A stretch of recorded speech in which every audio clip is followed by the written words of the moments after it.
And this week we have our very own Dr. Oster, who is a retired HST professor who specializes in 1 Corinthians. So actually he was one of the first people I thought of when we were doing this class, because selfishly I wanted to hear a masterclass on 1 Corinthians because it's my favorite book. But he has graciously said yes, and he is going to talk to us today about case studies in breaking God's heart, where he will explore 3 to 4 examples from 1 Corinthians. So I'm very excited about that today. I just want to give a little bit of a plug for what we're going to do in the fall. So we're probably going to wrap up these master classes mid-August. Haven't ironed out the dates yet. I probably need to, the coordinator needs to really get in line. It's me, I'm the coordinator. But probably mid-August. But in the fall, I'm planning on teaching a class called Is God Good? Where we explore all the very easy questions like if God exists, why is there suffering, and what we do with hell, and the genocide passages in the Old Testament. All those really easy questions that we will solve probably the first day, and then I'm not sure what we're going to do the next rest. And then Dave Ward will also be teaching a class on Proverbs if you want a little more difficult subject. So just a little plug for those two. Dave Bland, I said Dave Ward. Dave Bland is, yeah, sorry. Anyway, without further ado, Dr. Oster, we'd love to hear your take on 1 Corinthians. Thank you.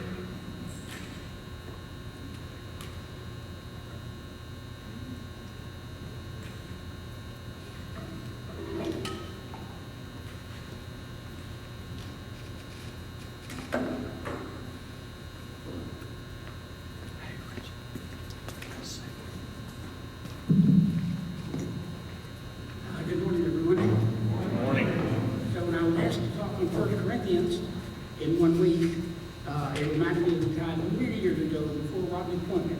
Rodney used to be minister here and preached for us for years.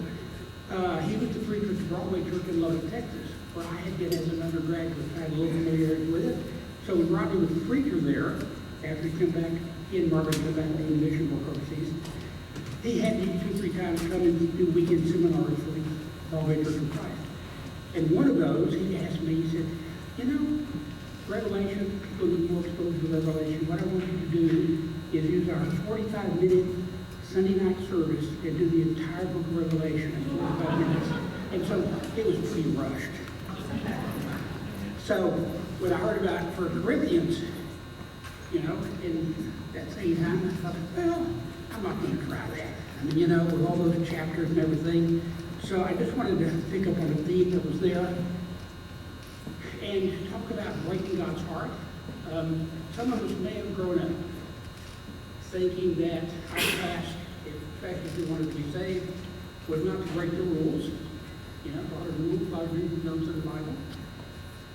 And certainly there's a place for that, but years ago someone gave me this idea about understanding our relationship to God, and talked about many times we do break God's commandments, but on occasion we break God's heart.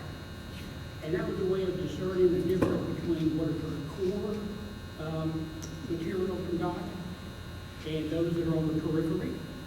Jesus spoke that way. You may remember Matthew 23:23. He talked about the weightier matters of the law. And he said, I don't want you not to do the other ones, but you need to discern that there are some things from God that are more at the core than other things are. And we see that it's clearly. Unfortunately, it's not always clear, but it's supposed to be clear in the 10 Commandments. The first 4 are about proper honor and worship of God. And then the last 6 are about treating other people properly, treating your neighbor right. And it's no coincidence that those happen to conform to what Jesus said the first great commandment was, and one that's like it is the second great commandment. Right? The first one is proper devotion, honor God. The second one is, right? Yeah. Love your neighbor. And other things like that. It's very clear if you have eyes to see and, that kind of thing, that that's the paradigm we should work with. Not that we want to promote anybody being an anarchist, or antinomian, but on the other hand, just to have the kind of common sense that most of us hopefully have in our other covenants that we're part of, our other relationships. We have one with God, and in human relationships, whether it's a spouse, whether it's a child, whether it's your parents, whatever your age is, people at work, there are things that are really significant that you don't do right and that you do right, and then there are peripheral things that are not that big a deal. Okay? You may remember your teen years, hopefully, in your family, that there were things you were told to do, and I'm sure you didn't do, but it wasn't the kind of thing their parents were going to toss you down on the curb for. They weren't going to call the police on you, or that kind of thing. On the other hand, there are some things, hopefully, that if a teen is out of control enough and is anarchist enough, parents would call the police, And so anyway, and with the spouse, with our parents, all these relationships, there are things that are for, weightier matters of our covenant with that situation. And then there are things that are on the periphery. So I hope that's a paradigm that's helpful to you. And another way I've heard people talk about it is that sin, you can view sin as a defect, but the more important way to view sin is as a defection, where you leave. Okay, it's a defection. You walk away from the path of life that God puts before you, and rather than staying on that path, during which time you will, have some defects for sure, but you're still a righteous person, you're still a holy person because you're in that path, even though you're sinning while you're in that path. But then there's the defection, where you just say, I'm tired of this path, I'm going to go walk elsewhere. Okay. Because sometimes, again, I don't know what your church life was like growing up, or tell them what some crazy youth minister might have taught you. We love youth ministers. Anyway, but it's just important that some sins are a defect and some are a defection. So one that's a real defection is leaving God, it's breaking core matters that doesn't get much attention. It's everywhere in Paul, but I decided just to talk about it in Corinthians. And those are some cases that have to do with holiness. And if you got the little blurb about what I'm doing today, I hope the word holiness was in there. Was the word holiness in there? Anybody remember? Nobody reads the mail, I know. Okay, the word holiness was in there. Very good, because I wanted that you would be aware that we're going to talk about that. Now, we rightly think of love as a central characteristic of God, and I'm all for that. Though it's interesting, in the book of Acts, which is our best source for the preaching of the early church, the apostolic preaching, our best source for that is the book of Acts. In all those sermons we have, you know what's never preached? Love. And you know what's never in the narrative of Acts? The word love. So this word you grew up knowing, maybe from a sermon, agape, that resonates with you? Okay. So look at your concordance, Greek or English. Now, of course, Luke believed in love, and the apostles believed in love. I'm just talking about the emphasis of what you hear today. If somebody from another planet overheard the evangelicals talking all the time, they would think, oh, okay, man, they're a church. But the evangelicals in the Bible, that they're a church, book of Acts, they were talking about love all the time, but that's what the modern church in America wants to talk about, all other stuff. Not so. Just look it up. Either the Greek noun agape or the Greek verb agapao. So there's a way of understanding central proclamations about the message from God without that being at the core. And so, love is really important, okay? And it is a very important feature of God, and who God is, and His steadfast mercy, and slow to anger, all those things in Exodus 34, 6 and 7. And I tell students in my regular classes, that's the John 3:16 in the Old Testament. That's you don't know Exodus 34, 6 and 7. Today is the best day of your life to read it after class. Okay, now, so what also belongs in the core and the weightier matters? And that is holiness. And we don't talk about that much. Now, God says in the Old Testament, I am holy, and therefore my people are to be holy. And you may think, well, that's just the Old Testament, we can forget that. Well, not so, of course, but in the New Testament, they quote those passages from the Old Testament where it says, God is holy, His people have to be holy. The apostles taught that. Okay? Peter talks about that. Paul talks about that.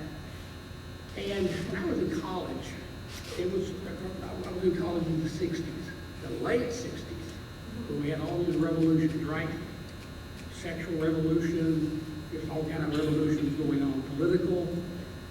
And so you had people in the Christian community, largely defined, saying, you know, these commandments, they're pretty flexible. As long as you just love another person, it's okay to do it.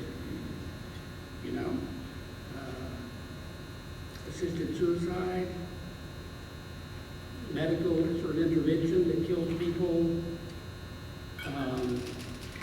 sexual immorality, that all these things that the church had been sort of clear about earlier for centuries, all of a sudden it's like, well, what counts as love? Do you love the person? And so that like, wait a minute, and everybody threw the word love out as the most important thing in the Bible, and that's sort of that argument won the day with a lot of people, especially people who didn't read the Bible a lot. So, I want us to look at holiness. First of all, holiness, and just to go back to Leviticus. And I know Leviticus is not the most fun book to study, probably. But the thing that Jesus calls the second great commandment, love your neighbor as yourself, that's in Leviticus. So we don't want to miss that fact. And in Leviticus 19, God calls all of his people together, men and women, everybody's called together, and God says, I'm holy, you need to act holy. And then he doesn't start talking about a bunch of ceremonial stuff. Now, it's a long chapter, so he gets into some ceremonial stuff, but the first stuff he talks about reflects what's in the Ten Commandments. Devotion to God, treating other people right. Don't mistreat blind people. Don't put things in their way in the way that interferes with the mobility and handicapped people. Okay? People that are impaired, don't get in their way, don't cause problems for them. And people that are hypocrites, you need to treat them like they're one of you. Because you need to be an immigrant that escapes persecution. Talks about honoring your parents. And by the way, that commandment never said until you're 18 or until you're 21. The commandment to honor parents is as long as they're alive.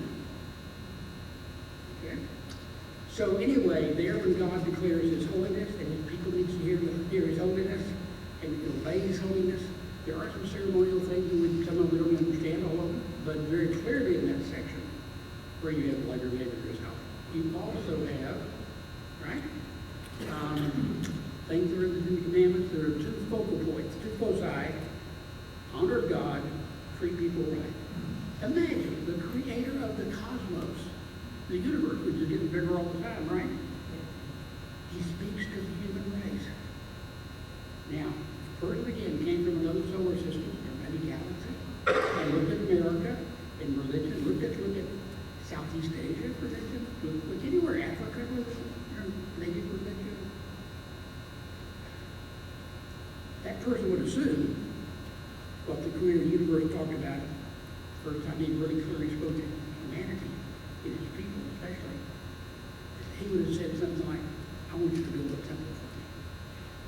I like buildings, built in my name. And I love ceremony. Let's have lots of ceremony. And let's have a lot of people who take care of ceremonies for us. There's none of that in the Commandments. Now, there's a place for that later, but that's not in D4. There's nothing about circumcision in the Ten Commandments. There's nothing about priests. There's none of that kind of ceremonial stuff at all.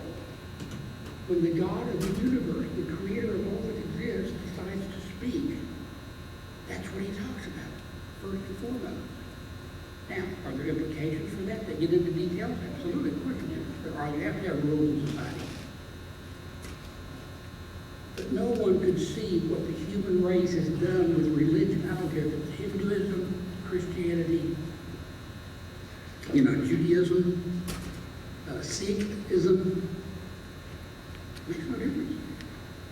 Somebody's going to think from another universe, another solar system, they're going to think, okay, their God is interested in ceremony and buildings and cultic priestly kind of things. And so we have betrayed God. We've broken covenant when we have let people think that that's the heart of things like holiness. It's not. Now, the Old Testament, it talks about holy oil and this and that, but all that's predicated on a core understanding. Things on the periphery only have meaning because there's a core. Okay? That's just a foundation, that there are weightier matters of the law that you build on. Okay, so in light of that, we're going to talk about holiness and some examples of that in 1 Corinthians.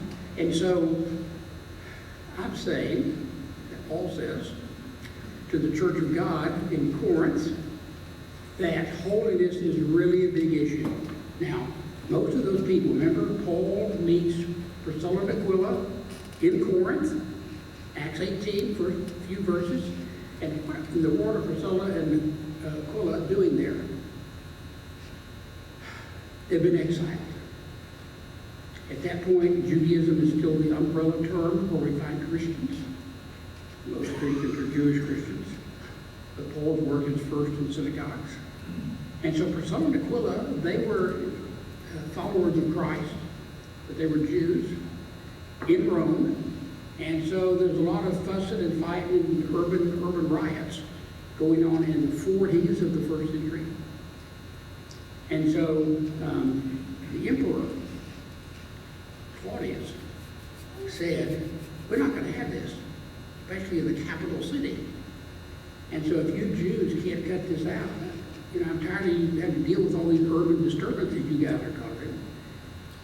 I'm just going to kick you all out. Just, I don't care where you go, just leave the capital city. Now, Luke doesn't tell us why, but we have a Latin author, a historical author, we call him a historian, named Suetonius, S-U-E-T-O-N-I-U-S, who's a very important biographer of the imperial families, especially the first dozen. And he tells us the reason. So we have this secular confirmation of Acts 18. He even gives us more information than Luke does. And that is that the reason Claudius expelled the Jews is because of urban riots about the preaching about Christ. And so what we see in Paul's missionary journey, we call them the 3 missionary journeys in Acts, is Paul goes place in place, and it's not unusual for there to be an urban disturbance. Local Jews or somebody gets upset with him and what the gospel means. And that just got really magnified in the capital city, and the emperor said, no more. So Claudius, does that for Aquila, and tens of thousands of other Jews are exiled. They happen to run in providentially over to Paul in Corinth, and the church starts there in about AD 50, middle of the first century. So, about 5 years later, approximately, Paul's writing the letter to 1 Corinthians. And at that time, nobody to whom he's writing who was converting in Corinth, I'm talking about some Christian that wandered in from some of the city, but who was converting in Corinth, the oldest Christian is 6 years. And the majority of them came out of paganism. Okay? So there's a lot of teaching to be done. There's a lot of teaching that needs to be done about love. There's a lot of teaching that needs to be done about holiness. And Paul's teaching about holiness is greatly influenced by the Old Testament, as should be ours. So, let's start with the word saint. You probably don't use that word much. You might say St. Louis, okay? But you don't call each other saint for the most part. And probably if you were called that from the pulpit, you'd feel pretty strange and peculiar. What's going on here? Our default term is what? Christian. We call each other Christian. He's a Christian, she's a Christian. That is very unbiblical. So if we're still interested in being biblical, in the letters of Paul, not a single time did he call followers of Christ Christians. Letters of John, not a single time. Letters of Peter, once. And the word's only found in the New Testament, the entire New Testament, 3 times. Twice in Acts and once in 1 Peter. So we're really off base. Now, am I going to change the way we speak English about that? Of course not. Of course not. But in case there's a glimmer somewhere in your soul, that it's good to be biblical about stuff. If that's still just even a glimmer of hope that's in you, you should work on trying to bring your vocabulary, okay, in accordance with biblical use of terms. Okay? And if you do, you can cut back a little bit on biblical terms from the letters, like, Christian. And I don't expect you to start calling people saints. But what I'd like for you to do is think of some equivalent idea. Okay? And so what is a saint? Every time Paul or Peter or John, anybody uses the word saint, that is what the English translators give you for the word holy. Okay? When holy is applied to people, the word saint. Okay? Your English translation is not going to say to the holy ones in Corinth or something like that. It's going to say to the saints. Saints comes from the same word that holy comes from. And so Paul and Peter and John and others, their understanding of saint is built upon Old Testament understanding, which is holiness means you are the possession of God. You belong to God. He has set you apart. Okay? It's not a way to describe a religious demographic in the United States. Okay? It's a way to talk about on the planet with all the billions of people. There are those people who have voluntarily said, I want to be owned by God and I want to carry out God's purposes in the world.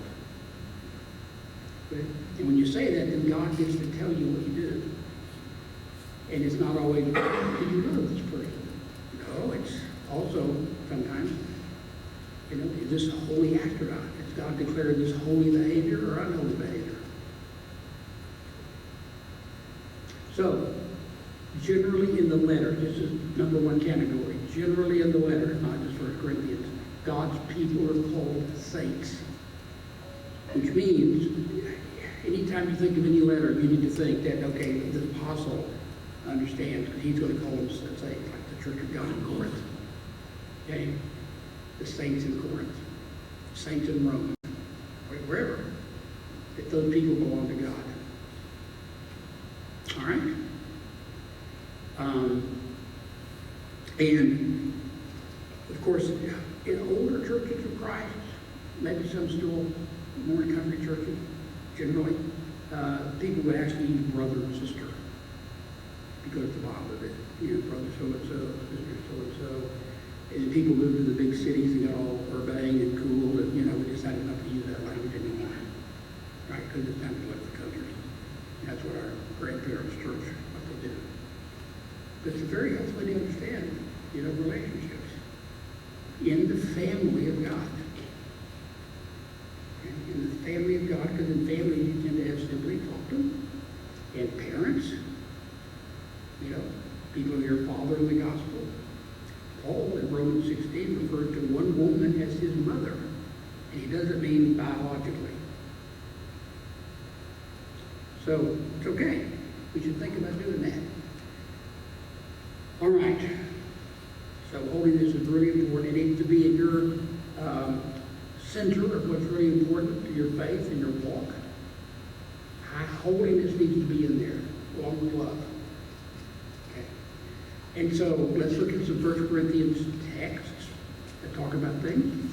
Okay. So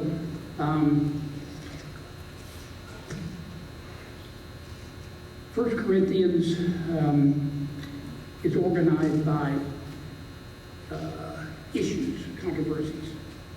All letters aren't like that. 1 Corinthians is very simple and straightforward. It's just organized by here. These first 4 chapters are about fragmentation and problems like that, division, schism in the Church of God in Corinth.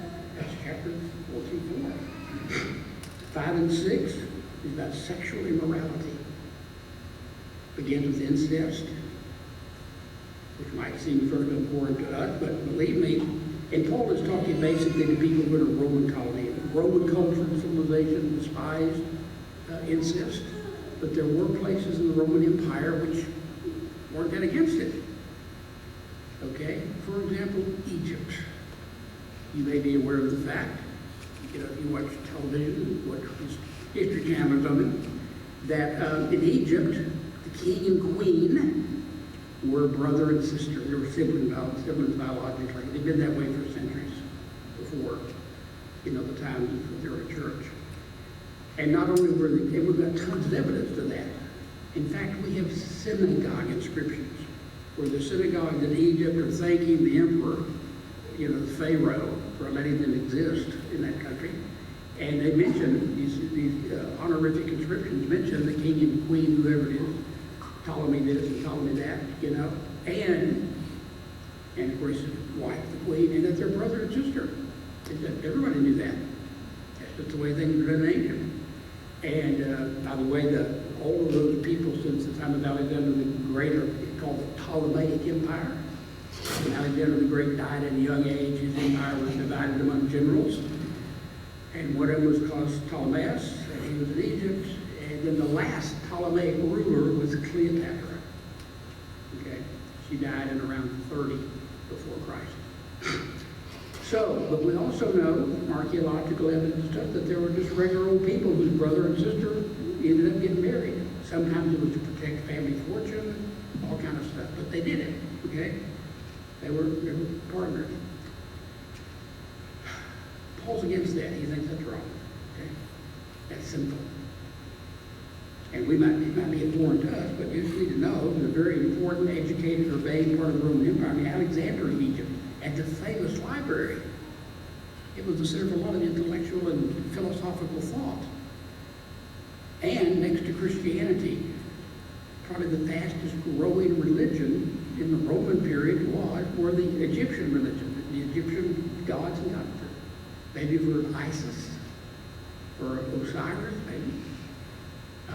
They were Egyptian deities whose worship spread like fire all over the empire. And, they had no problem with incest. But Paul, that didn't make any difference. Whether in certain parts of the empire incest is okay or not, incest is wrong. So much so, he says, the man and the woman that are practicing incest must be removed from the congregation as members.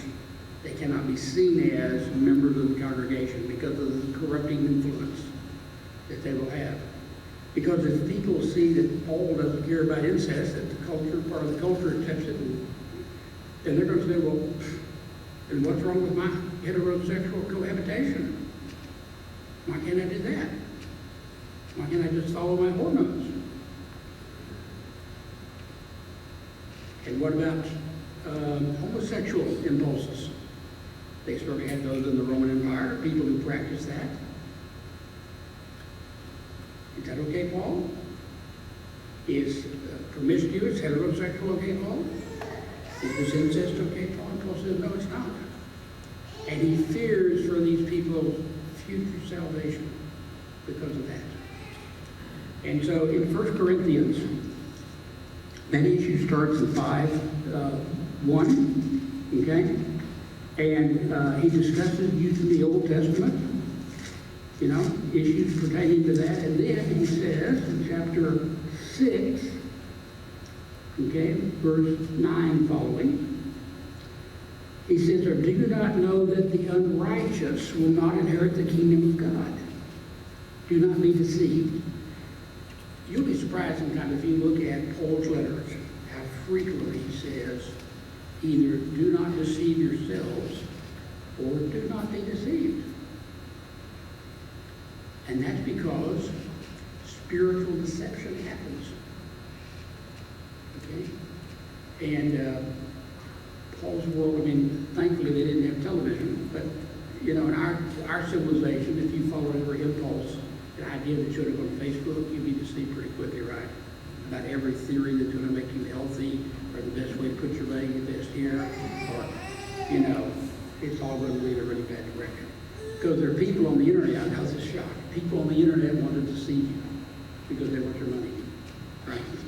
And there are people on television that deceive you, and believe it or not, there are politicians who deceive you.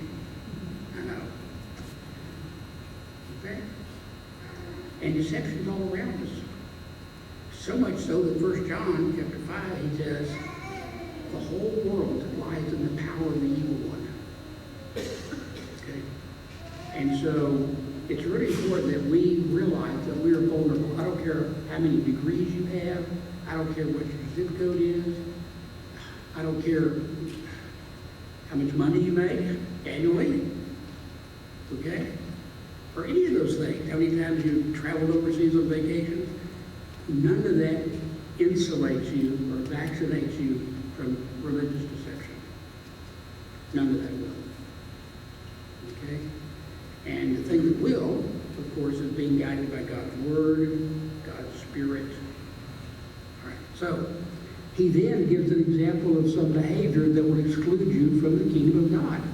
And he's talking to Christians. So Paul did not believe in once saved, always saved. Our view is it's not easy to lose your relationship with God, but you can. It happens. It can happen. And he's warning people here about that. Because he's fearful that if they abandon God's holiness, they're going to be abandoned and be walking away from some weightier matters. And so he mentioned sexual immorality, idolatry. That's a huge one. That is huge in the ancient world. You could not walk down any street in any town and not be exposed to idolatry. And if you were a Gentile convert, which the early church was increasingly made up of Gentile converts, all your your beloved family members were probably idolaters. Your mom and your dad and your siblings and your grandmother that you love so much, she worships these idols. But God won't tolerate that in his community of people. Go back to the Ten Commandments. No other gods. No graven images, which goes hand in hand, with idolatry. And I vacillate whether I should mention this. So I'm glad for open borders and as long as it's controlled. I'm not trying to keep America, pure or anything. I'm glad for immigration. That's why my ancestors got here. Okay, I'm not hating America. So anyway, people from Asia and Southeast Asia who come to the United States come because they are very educated people and they pay for premium education and it's a family value. It's education. The Dallas-Fort Worth area has 100,000 people from India. The vast majority of those people are Hindus, okay, and they're doctors and IT people and all that.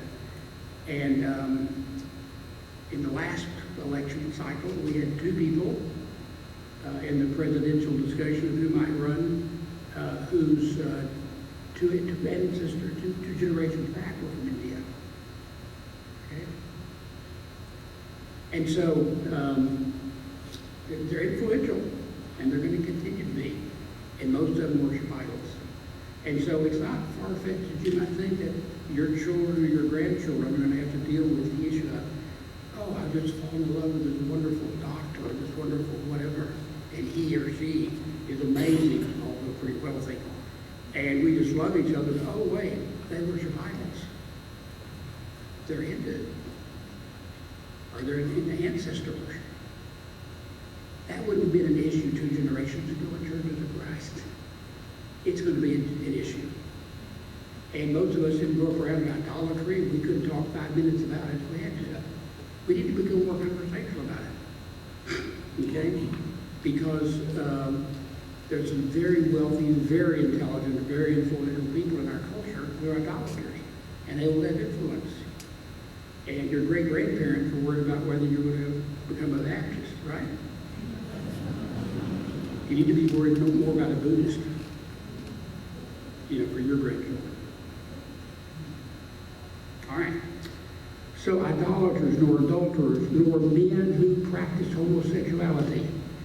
Okay, and here it's talking about the practice, okay, not the inclination, which is a correction of some other translations. Thieves, greedy, drunkards, revilers, swindlers will not inherit the kingdom of God, and such were some of you. That is, people that had those sins dominating their lives had to drop that. Some such were some of you. But you were washed, to reference the baptism. You were sanctified, you received the Holy Spirit. You're justified in the Lord Jesus Christ. Whenever you see the word sanctified, that comes from the word for holy. So saints comes from the word for holy. Sanctified comes from the word for holy. It's a really important term that we need to sort of get this back in the, crucial facts that we're looking at. Okay, our time's going to be out before you know it. So I got to sort of move forward here.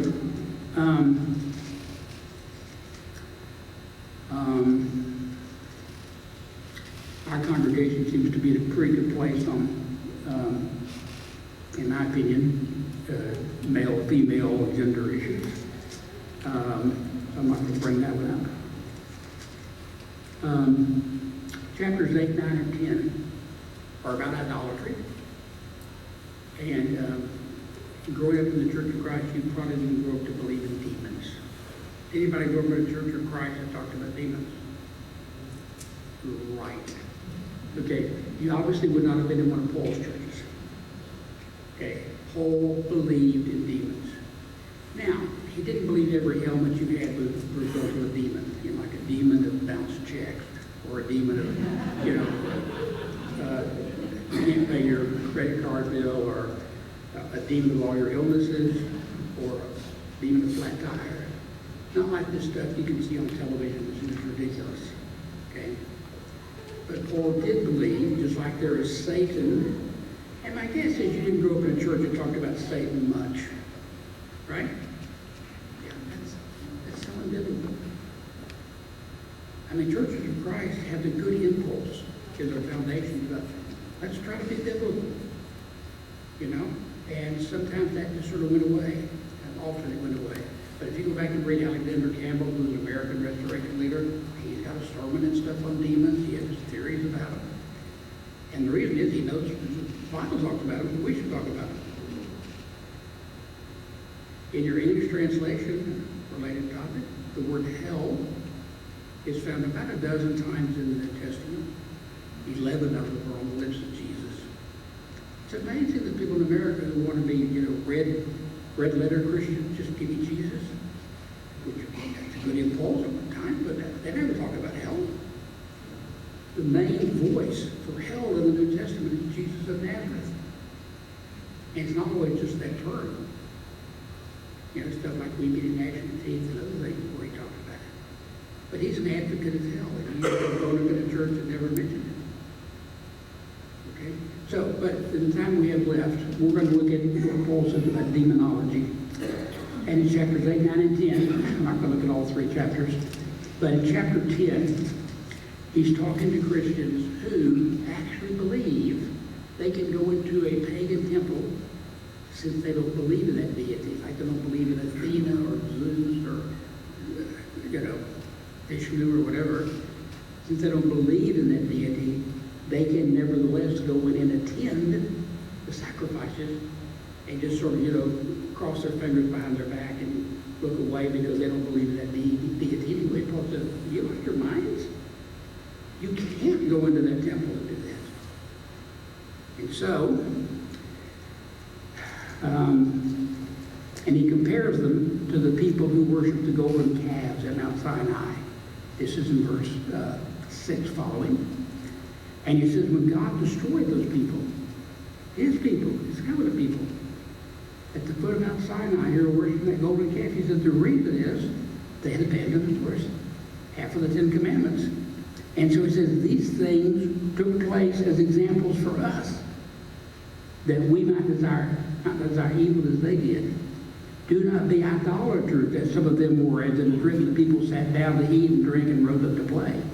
We must not indulge in sexual immorality as some of them did, and 23,000 fell in a single day.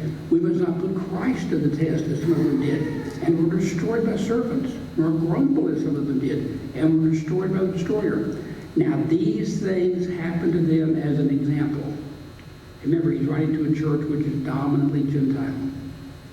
But they were written down that is, they're in our Bible, they're in 1 Corinthians, what we call 1 Corinthians. They were written down for our instruction, on whom the end of the ages has come. Therefore, let anyone who thinks that he stands take heed lest he fall. Paul there is saying you can have too much spiritual confidence. You can think you stand. That you can worship idols and do all this stuff and you have to worry about anything. And Paul is saying you can have too much confidence spiritually. Now that's a strange message, right, in our context in America, because we have people all the time talking about spiritual confidence and certainty about our salvation and all that. In this context, Paul's saying, you people who are so certain, because you've been baptized, you take the Lord's Supper, you follow Christ, all that will be meaningless, have no protection value if you're worshiping idols.